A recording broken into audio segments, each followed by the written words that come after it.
Hi dears, welcome to Malayali's Talks. Hi dears, welcome back to my channel. Calicut university second semester BA BSc കാരുടെ question paper ഡിസ്കഷൻ്റെ രണ്ടാമത്തെ part video ആയിട്ടാണ് ഞാൻ വന്നിരിക്കുന്നത്.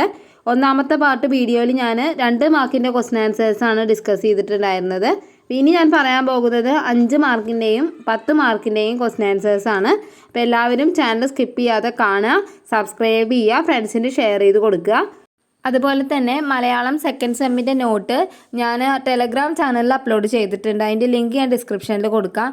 എല്ലാവരും ആ നോട്ടൊന്ന് നോക്കിയിട്ട് എക്സാമിന് പോവുക. കാരണം അതിന്ന് ഒരുപാട് ക്വസ്റ്റ്യൻസ് ഈ ക്വസ്റ്റ്യൻ പേപ്പറിലൊക്കെ വന്നിട്ടുണ്ട്. അപ്പോൾ അതുകൊണ്ടാണ് പറയുന്നത് എല്ലാവരും അതൊന്ന് നോക്കിയിട്ട് പോവുക എന്ന് പറയുന്നത്. ഇതിൽ തന്നെ പല ക്വസ്റ്റ്യനും 5 മാർക്കിൻ്റെയൊക്കെ ക്വസ്റ്റ്യൻ ആൻസേഴ്സ് അതിലുണ്ട്.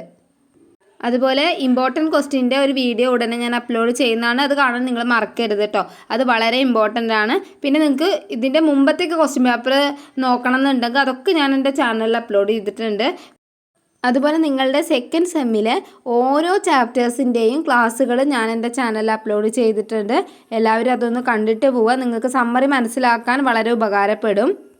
പിന്നെ എപ്പോഴും പറയുന്നത് പോലെ തന്നെ എസ്എ ക്വസ്റ്റ്യൻ എഴുതുമ്പോൾ ശ്രദ്ധിക്കണം. പാരഗ്രാഫ് തിരിച്ചെഴുതുക, നല്ലൊരു ഇൻട്രൊഡക്ഷനും നല്ലൊരു കൺക്ലൂഷനും കൊടുത്ത് എഴുതണം. ഓക്കെ, അപ്പോൾ ഇത്രയും കാര്യങ്ങൾ ശ്രദ്ധിക്കുക. എസ്എ ഫസ്റ്റ് എഴുതാൻ നോക്കിക്കഴിഞ്ഞാൽ നിങ്ങൾക്ക് ടൈം അഡ്ജസ്റ്റ് ചെയ്ത് എഴുതാൻ സാധിക്കും. ഓക്കെ, 16ാമത്തെ ചോദ്യം മുതലാണ് ബി സെക്ഷൻ തുടങ്ങുന്നത്. 16ാമത്തെ ചോദ്യം കുറച്ച് വരികൾ കൊടുത്തിട്ടുണ്ട് ഇവിടെ. കുന്തവല്ലി വനഭൂവിൽ നിൽക്കിലും കുന്തമാണതിനു കാന്തി വേറെയാം. സന്ദർഭം വ്യക്തമാക്കുക. ഈ വരികൾ വന്നിരിക്കുന്നത് കുമാരനാശാൻ്റെ നളിനി എന്ന കവിതയിൽ നിന്നാണ്.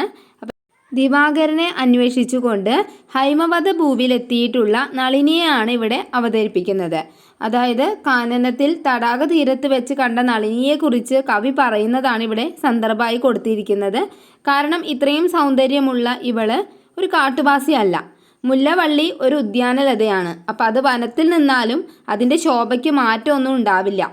കവി നളിനിയെ മുല്ലവള്ളിയോട് ഉപമിച്ചാണ് ഇവിടെ കൊടുത്തിരിക്കുന്നത്. 17ാമത്തെ ചോദ്യം. ഭാവഗീത രചനയിൽ കൃതഹസ്തനാണ് ജി ശങ്കരക്കുറുപ്പ്. സൂര്യകാന്തിയെ ആസ്പദമാക്കി വിലയിരുത്തുക. അമൂർത്തമായിട്ടുള്ള അനുഭവങ്ങളും ആശയങ്ങളും ആവിഷ്കരിക്കുന്നതിലാണ് ജിക്ക് താൽപ്പര്യം. ഭാവനാത്മകമായ ഗീതത്തിന് അതിദൂരം സഞ്ചരിക്കാനാവുന്നത് കൊണ്ട് തന്നെ തനിക്ക് ഏറെ പ്രിയപ്പെട്ടതാണ് ഭാവഗീതം എന്നാണ് അദ്ദേഹം വ്യക്തമാക്കിയത്. ഏറ്റവും പഴയ കാവ്യരൂപം ഭാവഗീതമാണ്. വികാരപ്രധാനമാണ് ഭാവഗീതം. ഒറ്റ ഭാവം മാത്രമുള്ളതാണ് ഭാവഗീതമെന്ന് പറയുന്നത്. 18ാമത്തെ ചോദ്യം. രുചി തന്ന അവതാര രൂപമേ ഒരിക്കലും രുചിയോടിരുന്ന് അന്നം കഴിച്ചീലി ജന്മം നീ. ആശയം വിശദമാക്കുക. ഈ ചോദ്യം വന്നിരിക്കുന്നത് കലോപാസകൻ എന്ന കവിതയിൽ നിന്നാണ്. ദാരിദ്ര്യത്തിൻ്റെയും ജീവിത പ്രാരാബ്ദങ്ങളുടെയും നടുക്കാണ് കവി ജീവിക്കുന്നത്. എന്നാലും മാധുര്യമുള്ള വാക്കുകളും സന്തോഷത്തിൻ്റെ അലയടികളുമായിട്ടുള്ള കവിയുടെ വാക്കുകളെ നെഞ്ചിലേറ്റുന്നവർ അറിയുന്നില്ല അദ്ദേഹത്തിൻ്റെ യഥാർത്ഥ ജീവിതം. പലരും അന്നന്നത്തെ ഭക്ഷണത്തിന് പോലും വകയില്ലാതെ ജീവിക്കുന്നവരായിരിക്കും. അവരുടെ മുന്നിൽ പക്ഷേ എത്തുന്നവർ തങ്ങളുടെ ദുഃഖത്തിന് പരിഹാരം നിർദ്ദേശിക്കാൻ ഇവർ പ്രാപ്തരാണ് എന്ന് കരുതുന്നു. ആ ഒരു അവസ്ഥയെയാണ് ഇവിടെ വിശദമാക്കുന്നത്. 19ാമത്തെ ചോദ്യം.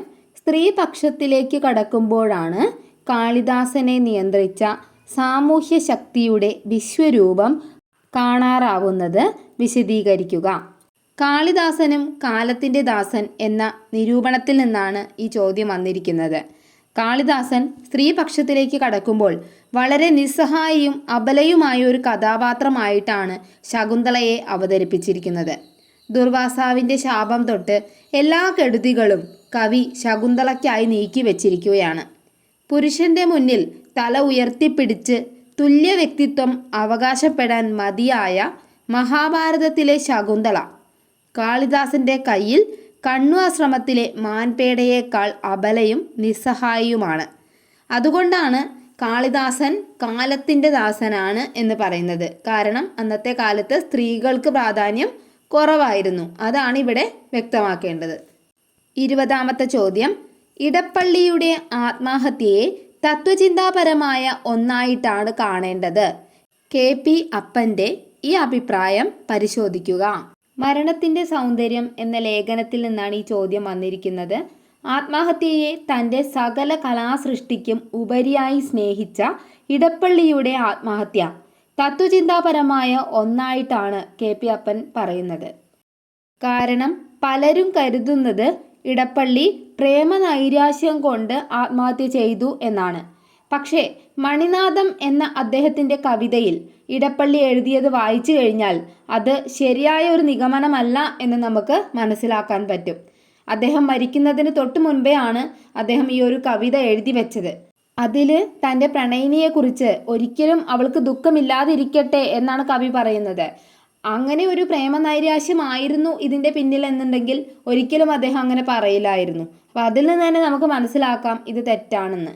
21ാമത്തെ ചോദ്യം, ചിരഞ്ജീവിയാണ് പരശുരാമൻ എന്ന സങ്കല്പത്തിൻ്റെ പൊരുൾ പരതുകയായിരുന്നു സ്വന്തം സ്ത്രീ സ്വത്വം ഉപയോഗിച്ച് ബാലാമണി അമ്മ. വിശദമാക്കുക. സ്ത്രീയില്ലാത്ത മാതൃഭൂമി എന്ന പാഠഭാഗത്ത് നിന്നാണ് ഈ ചോദ്യം വന്നിരിക്കുന്നത്. അച്ഛൻ്റെ നിർദ്ദേശപ്രകാരമാണ് പരശുരാമൻ അമ്മ രേണുകയുടെ ശിരസ്സറുത്തത്. അങ്ങനെ അമ്മയെ കൊന്ന തെറ്റിൽ നിന്നും അദ്ദേഹം തെറ്റുകളിലേക്കാണ് വളർന്നത്. മാതൃഹന്താവായ പരശുരാമൻ പാപബോധം കുമിഞ്ഞുകൂടി തനിക്ക് തരണം ചെയ്യാനാവാതെ വന്നപ്പോൾ അമ്മയെ അറുത്തിട്ട പരശു വലിച്ചെറിഞ്ഞു. അത് ചെന്നു വീണ ഭൂവിഭാഗമാണ് കേരളം. മഴുമുനയാൽ കരൾ തോറും മുദ്രിതരായവർ എന്ന് കേരളീയരെക്കുറിച്ച് ബാലാമണി അമ്മ എഴുതി. സമൂഹം സ്ത്രീയെ എങ്ങനെ നിത്യവും ഇല്ലാതാക്കുന്നു, അതിലെ ഹിംസയുടെ അനാദ്യന്തമായ കഥയാണ് ചിരഞ്ജീവിയായ പരശുരാമൻ. 22ാമത്തെ ചോദ്യം, ഇന്ത്യയിൽ നോവലിൻ്റെ പിറവിക്ക് കാരണമായത് എന്തെല്ലാമാണ്? ഉത്തരം, കൊളോണിയൽ അധിനിവേശത്തിൻ്റെ ഭാഗമായിരുന്നു ഈ ആവിർഭാവം. ബ്രിട്ടീഷ് ഭരണവും ഇംഗ്ലീഷ് വിദ്യാഭ്യാസവും 19ാം നൂറ്റാണ്ടിലുണ്ടായ ഭാരതീയ നവോത്ഥാനവും ഇന്ത്യയിൽ നോവലിൻ്റെ പിറവിക്ക് കാരണമായി. ഇനി ഈ സെക്ഷനിലെ അവസാനത്തെ ചോദ്യമാണ് 23ാമത്തെ ചോദ്യം. സുന്ദരി, എനിക്ക് ഭീഷ്മരെ പേടിയുണ്ട്, നീ അദ്ദേഹത്തിൻ്റെ സ്വന്തവുമായി. ആരുടെ വാക്കുകൾ? സന്ദർഭം വിശദീകരിക്കുക. അംബ എന്ന പാഠഭാഗത്തു നിന്നാണ് ഈ ചോദ്യം വന്നിരിക്കുന്നത്. ഈ വാക്കുകൾ സാൽവരാജാവിൻ്റെ ആണ്. ഭീഷ്മർ അനുജന്റെ ആഗ്രഹപ്രകാരം അംബയെയും അവരുടെ സഹോദരിമാരെയും സ്വയംവര മണ്ഡപത്തിൽ നിന്ന് തേരിലേറ്റി കൊണ്ടുപോയി. അവിടെ വെച്ച് അംബ സാൽവരാജാവിനെ പ്രണയിക്കുന്ന വിവരം പറയുകയും ഇതറിഞ്ഞ ഭീഷ്മര് ബ്രാഹ്മണരെയും ധാത്രിയെയും കൂട്ടി രാജാവിൻ്റെ അടുത്തേക്ക് അംബയെ പറഞ്ഞയക്കുകയും ചെയ്തു. ഈ സന്ദർഭത്തിലാണ് രാജാവ് ഇപ്രകാരം പറയുന്നത്. ഇനി പറയാൻ പോകുന്നത് C സെക്ഷനാണ്. ഇത് SA സെക്ഷൻ്റെ ആണ്.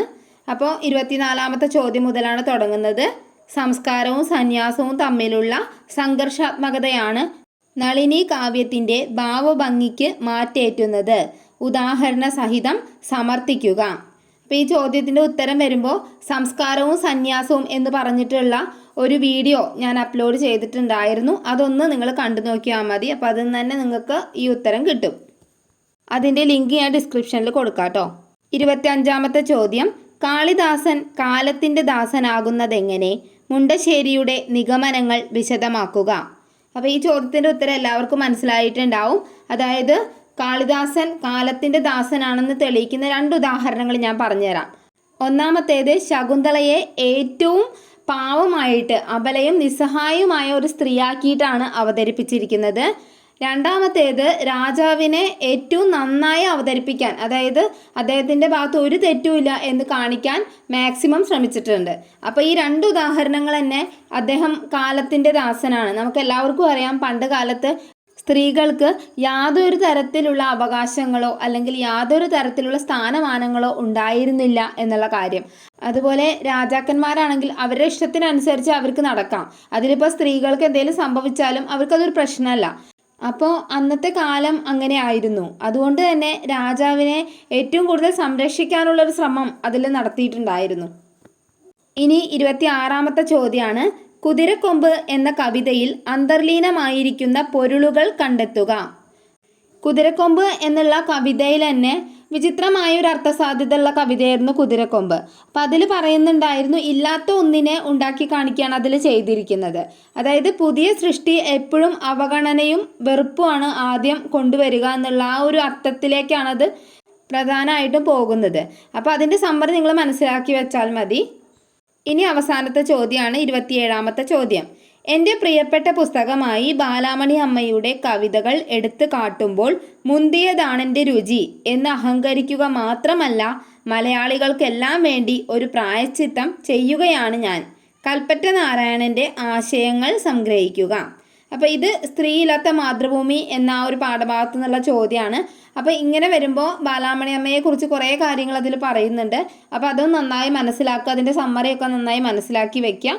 അതാണ് മെയിനായിട്ട് ഈ ഒരു ക്വസ്റ്റ്യൻ ആൻസറിൽ ചെയ്യേണ്ടത്. ഓക്കെ, ഞാനിപ്പോൾ പറഞ്ഞ എല്ലാ ക്ലാസ്സുകളും ഞാൻ എൻ്റെ ചാനലിൽ എടുത്തിട്ടുണ്ട്. അപ്പോൾ അതിൻ്റെ പ്ലേലിസ്റ്റിൻ്റെ ലിങ്കാണ് ഞാൻ ഡിസ്ക്രിപ്ഷനിൽ കൊടുക്കുന്നത്. അതിൽ ഈ സംസാരം, സന്യാസം അതിനെക്കുറിച്ചിട്ടൊക്കെ അതിൽ എടുത്തിട്ടുണ്ട്. നിങ്ങൾക്ക് ഏതാ വേണ്ടതെന്ന് വെച്ചാൽ അതിനനുസരിച്ച് ക്ലാസ്സുകൾ കണ്ടാൽ മതി. ഓക്കെ, അപ്പോൾ ഇത്രയേ ഉള്ളൂ. എല്ലാവർക്കും മനസ്സിലായിട്ടുണ്ടാവും എന്ന് വിചാരിക്കുന്നു. എല്ലാവരും നന്നായിട്ട് എക്സാം എഴുതണം. എന്തെങ്കിലും സംശയം ഉണ്ടെങ്കിൽ കമൻറ്റിലൂടെ എന്നോട് ചോദിച്ചാൽ മതി.